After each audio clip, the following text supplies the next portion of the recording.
अस्सलाम वालेकुम नाज़रीन, एक बार फिर से आपका मेज़बान तलहा सिद्दीक़ कुरैशी आपकी खिदमत में हाज़िर है। नाज़रीन, एक ऐसा ऑर्डिनेंस जिसके ऊपर वकला की और हुकूमत की आपस में ठन गई, अगर ये कहा जाए तो कुछ गलत नहीं होगा। ये ऑर्डिनेंस क्या है? ये ऑर्डिनेंस है प्रॉपर्टीज़ के हवाले से कि प्रॉपर्टीज़ के कब्ज़े जो हैं वो हुकूमत ने डीसीज़ के ज़रिए लोगों को वापस दिलवाने शुरू किए। उसके ऊपर चीफ़ जस्टिस साहिबा के भी काफ़ी ज़्यादा सख्त रिमार्क सामने आए कि डीसीज़ जो हैं वो इस मामले के अंदर जो है वो अपने इख्तियारात से तजावुज़ कर रहे हैं। इसी हवाले से बात करने के लिए हमारे साथ मुबश्शिर साहब मौजूद हैं। मुबश्शिर साहब, बहुत शुक्रिया, आपने हमारे लिए टाइम निकाला। सर प्लीज़ ये बताइएगा, ये जो प्रॉपर्टीज़ का मामला है, ये जो ऑर्डिनेंस है, इस पे वकला को तहफ़्फ़ुज़ात आखिर क्या हैं और क्यों हैं? देखिए, ये एक तो जिस तरह ऑर्डिनेंस लाया गया, एक लेजिस्लेशन, आप असम्बली इन सेशन है, आपकी जैसी तैसी भी असम्बली है, तो आप असम्बली के ज़रिए लेके आए। बहरहाल वो ऑर्डिनेंस आया, उसको जब हमने देखा तो उसमें एक तो ये है कि उसमें एक रिकन्सिलिएशन कमेटी है। कमेटी के पास तमाम फ़रीक़ैन ने जाना है, कमेटी ने उसको सुनना है, उसके बाद अगर एमिकेबल सेटलमेंट नहीं होती, तो फिर उन्होंने अपनी रिपोर्ट बना के ट्रिब्यूनल को भेजनी और ट्रिब्यूनल ने उसको डिग्री करना है। अच्छा, अब जब भी कोई इस तरह का मामला होता है एडजुडिकेशन का, तो उसमें एक तो वकला की ज़ाहिर है हाज़िरी होती है या उनको अलाउ होता है, वो नहीं है जी। अच्छा, उसको आप बगौर पढ़ें तो उसमें थ्रू अटर्नी भी कोई पेश नहीं हो सकता। तो जो लोग मुल्क से बाहर बैठे हैं वो कैसे उसमें पेश होंगे? और दूसरी बात कि उसकी अपील कहाँ होगी? उसके क्या रेमेडीज़ हैं? तो कुछ भी नहीं है उसमें। ऊपर से जब उसका अमल दरामद शुरू हुआ, इन्होंने ये किया कि इन्होंने किसी फ़रीक को बुलाया, वो आया, नहीं आया, इन्होंने जाके उसकी प्रॉपर्टी को वेकेट करा दिया और दूसरी फ़रीक को कब्ज़ा दे दिया, जो कि मैं समझता हूँ इनके इख्तियारात में ही नहीं है। उस पे जब पिटीशंस आई कोर्ट्स में, ज़ाहिर है लोग कोर्ट्स में आए, तो कोर्ट्स ने उस पे अपने फैसले दिए और हमारा ये मुतालबा शुरू से ही था कि ये प्रॉपर्टी ऑर्डिनेंस सही नहीं है, इसको आप वापस लें। कानून साज़ी करना उनका इख्तियार है, कोई बेहतर कानून साज़ी करें। तो उस हवाले से फिर जब इश्यूज़ आए हैं तो उस पे हाई कोर्ट से, मुल्तान बेंच से, लाहौर से और ऑनरेबल चीफ जस्टिस ने इस पे जो फैसले दिए हैं, बिल्कुल दुरुस्त फैसले हैं। जुडिशियल रिव्यू का उनके पास इख्तियार है, वो उन्होंने इस्तेमाल किया। तो इस पे इतना ज़्यादा गवर्नमेंट को रिएक्शन नहीं देना चाहिए। मुबश्शिर साहब, ये एक जानिब जो आपने पॉइंट दिया, लीगल एस्पेक्ट से देखा जाए तो ये पॉइंट काफ़ी हद तक समझ में आने वाला है और ठीक पॉइंट है। लेकिन अगर दूसरी साइड पे इसी चीज़ का एक और एंगल देखा जाए तो वो ये भी है कि अदलिया के अंदर जो प्रॉपर्टी से मुतल्लिक केसेज़ हैं वो 1 या 2 या 3 नहीं, बल्कि कई-कई नस्लों तक जो है वो लटके रहते हैं। तो आप क्या समझते हैं कि क्या ज़रूरत नहीं है वक़्त की कि ऐसी कोई रेमेडी जो है वो आए जिससे जो मुतासरीन हैं उनको अपने फ़ैसलों के लिए 4-4 नस्लों तक इंतज़ार ना करना पड़े? जी, बिल्कुल है, लेकिन बेसिक बात ये है कि आप अपना पूरा जुडिशियल सिस्टम बेहतर करें।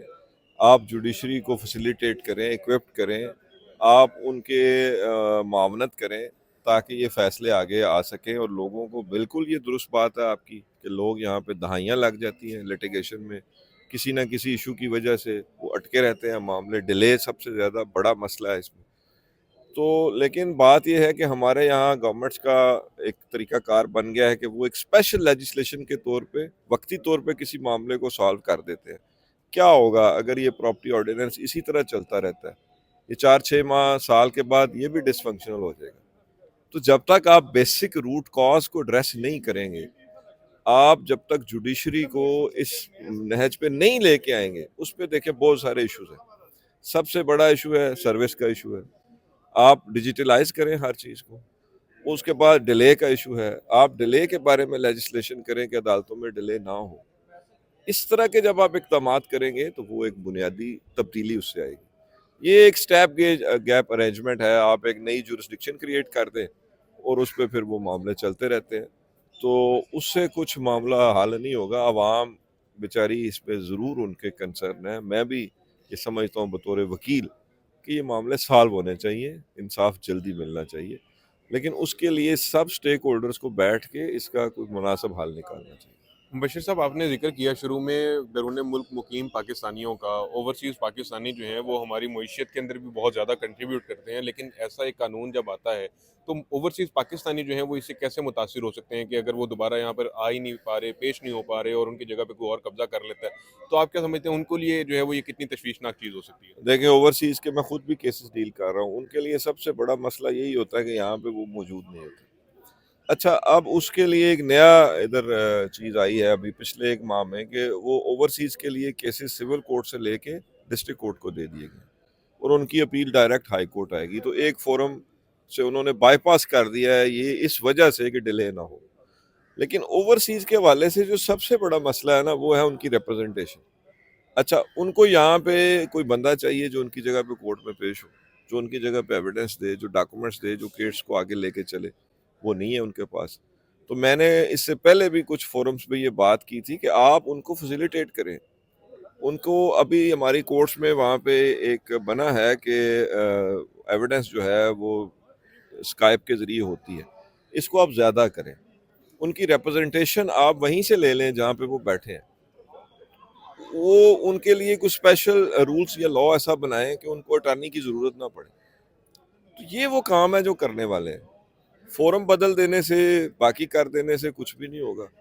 तो मैं समझता हूँ कि इसमें लॉयर्स बॉडीज़ को, वकला को ये इंगेज करें, उनके साथ बैठ के एक अच्छी लेजिस्लेशन लेके आएँ ताकि लोगों की हेल्प हो और लोगों के डिस्प्यूट्स जल्दी रिजॉल्व हो। बशीर साहब, जब ये केस की समाअत चल रही थी तो चीफ जस्टिस साहबा ने एक रिमार्क्स दिए और कहा कि अगर ये मामला ऐसे ही चलता जाता है तो आधे घंटे में जाती उम्र भी आपके हाथ से निकल जाएगा। इसका बैकग्राउंड ज़रा हमारे नाज़रीन को बताइएगा, ये बात क्यों की गई थी? मैं चूँकि कोर्ट में नहीं था, मुझे नहीं पता, लेकिन बात ये है कि मेरा ख़्याल है शायद उस पे वो ये हिंट दे रही होंगी कि इसमें फिर वो सबके लिए एक प्रॉब्लम हो सकती है। अगर मेरी कोई प्रॉपर्टी है, तो मेरे लिए भी कोई प्रॉब्लम हो सकती है। तो बाकी उसके बैकग्राउंड क्या है या उनके माइंड में क्या है, अब ये तो वही बेहतर बता सकते हैं। अच्छा मुबशिर साहब, ये बताइएगा प्लीज़ कि पाकिस्तान में अगर केसेस की हम तनासुब देखते हैं, जब केसेस का अगर डाटा को स्टडी करते हैं तो सबसे ज़्यादा केसेस जो हैं वो, अगर कोई कत्ल हुआ है तो उसके पीछे जो वजूहात हैं उसमें या तो सबसे बड़ी वजह जो है वो ज़मीन होती है या औरत होती है।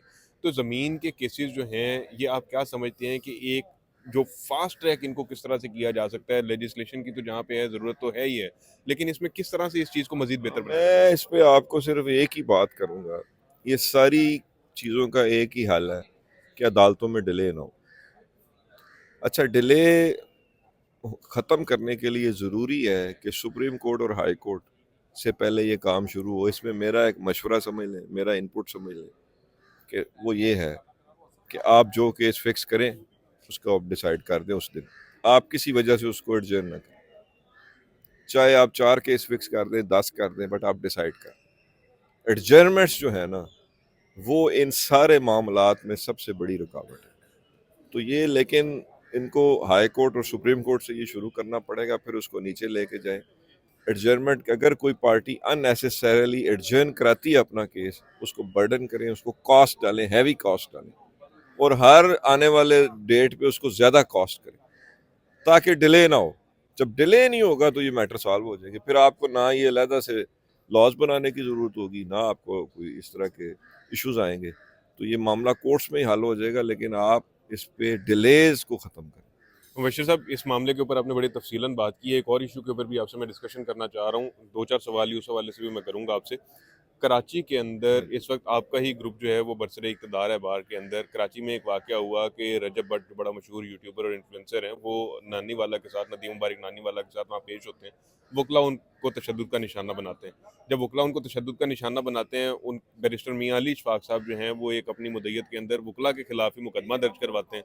उसके बाद वकीलों की तरफ से मुकदमा दर्ज नहीं होता तो वकील जो है वो वहाँ पे मुकामी जो है सच जो है उसको भी धोते हैं। अब जो है वो वहाँ पर स्ट्राइक भी चल रही है, अदालती कार्रवाइयाँ जो हैं वो आज नहीं हो सकी हैं। वैसे भी छुट्टियाँ चल रही हैं, लेकिन जो चंद एक जो होनी थी वो भी आज जो है वो नहीं हो सकी। इस पे आप क्या कहेंगे और इस ऐसी चीज़ों का क्या वे है? देखें, मैं ज़ाती तौर पे भी और बीइंग बार प्रेसिडेंट भी समझता हूँ कि हम कोई तशद्दुद के हक़ में नहीं हैं। किसी पे भी तशद्दुद नहीं होना चाहिए। अगर किसी वकील ने उस पे तशद्दुद किया है तो मैं इसके हक़ में नहीं हूँ, ये गलत है। लेकिन अब बात ये है कि जो उनके वकील हैं उनको चाहिए था कि वो बार के ऑफिसेस से रब्ता करते और इस इशू को उस तरह सॉल्व कर लेते। वो बहरहाल थाने चले गए। अब उस पे अगर पर्चे हुए हैं तो ज़ाहिर है एक रिएक्शन आएगा, उस पे मामलात ख़राब होंगे। लेकिन इस सारे कज़िये में मैं बात ये करूँगा कि जो हमारा मेन स्ट्रीम मीडिया है, उसको आज़ाद करवाएं, उसको आज़ादी दें ताकि ये मीडिया पे ये इश्यूज़ आए। जब इस तरह के इश्यूज़ आप अलहदा-अलहदा एक-एक बंदा कर रहा है, तो उससे फिर बिगाड़ पैदा होता है माशरे में। मैं किसी को कंडेम नहीं करता उस हवाले से, आज़ादी इज़हार राय है, हर एक का हक है। लेकिन मैं समझता हूँ कि हमारा जो मेन स्ट्रीम मीडिया पे जो आजकल इस्टेब्लिशमेंट की तरफ से, गवर्नमेंट की तरफ से पाबंदियां हैं, तो बुनियादी बात मीडिया पे आ ही नहीं पा रही, इश्यूज का लोगों को पता ही नहीं चल रहा कि क्या है। तो ये सारे इश्यूज हमें मिलजुल के सॉल्व करने चाहिए। मेरा मशवरा यही है कि वहाँ जो हमारी काबीना है उनसे रब्ता किया जाए तो ये इशू सॉल्व हो जाएगा। अच्छा सर, ये बताइएगा, आखिर आखिरी सवाल मैं आपसे ये करना चाहूँगा कि यही काला कोट और काली पैंट, यही यूनिफ़ॉर्म जो है वो आपने भी पहन रखा है। क्या पैगाम देंगे ऐसे वकला को जो इस तरह के पुरतशद्दुद एक्टिविटीज़ के अंदर कहीं न कहीं किसी न किसी स्टेज के ऊपर जो है वो इन्वॉल्व हो जाते हैं, उनको क्या मैसेज देना चाहेंगे? देखें, पेशेंस जो है वो लॉ प्रोफेशन की सबसे बेसिक रिक्वायरमेंट है। तो मैं सबसे यही रिक्वेस्ट करूँगा कि आप पेशेंस रखें, और लेकिन साथ ही साथ मैं ये भी कहूँगा कि अगर कोई इंडिविजुअल एक्ट हो जाता है तो जो बाहर की कैबिनेट्स होती हैं, बॉडीज़ होती हैं, ये इसी काम के लिए होती हैं, तो इशू को रिजॉल्व भी किया जा सकता है। तो मैं समझता हूँ कि हमें तशद्दुद को हम सपोर्ट नहीं कर सकते। पुरअमन जद्दोजहद ही हमारा रास्ता है। जी, बहुत शुक्रिया। मुबशिर साहब हमारे साथ मौजूद थे, सदर हैं लाहौर बार के। इन्होंने बड़ा मुफ़स्सल जो है वो गुफ्तगू की है, पहले प्रॉपर्टीज़ ऑर्डिनेंस के हवाले से और उसके बाद जो कराची के अंदर जो रजब भट्ट पे वकला की जानिब से होने वाला तशद्दुद है, उसके ऊपर भी इन्होंने एक अपना बड़ा रीज़नेबल जो है वो टेक जो है वो रिकॉर्ड करवाया है। इसी जो ये जितने भी ऐसे जो अदालत से जुड़ी हुई जितनी भी ऐसी कार्रवाइयाँ हैं और जितने भी ऐसे जो अहम केसेज़ हैं, ये हमारे चैनल के तवज्जुद से ऐसे ही आप तक पहुँचते रहेंगे। हमारे चैनल को सब्सक्राइब लाज़मी कीजिएगा। इसी के साथ ही अपने मेज़बान तलहा सईद कुरैशी को दीजिए इजाज़त। अल्लाह निगहबान।